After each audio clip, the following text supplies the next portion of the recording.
आयुष्यात खूप दुःख भोगले, कठीण परिस्थितीला तोंड देत गेले.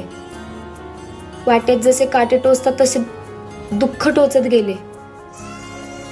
दुःखाचा डोंगर हा नेहमी माझ्या अंगावरती पडत गेला. हे सगळं अजूनही भोगते.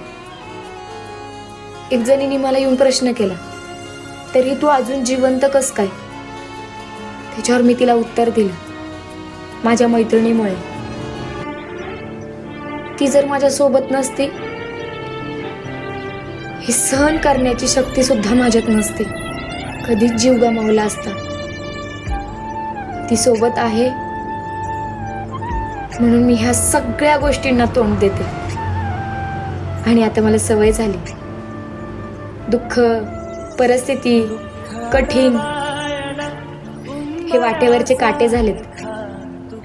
आणि ह्यांना समोर जाण्याची ताकद फक्त मला माझ्या मैत्रिणीमुळे मिळते.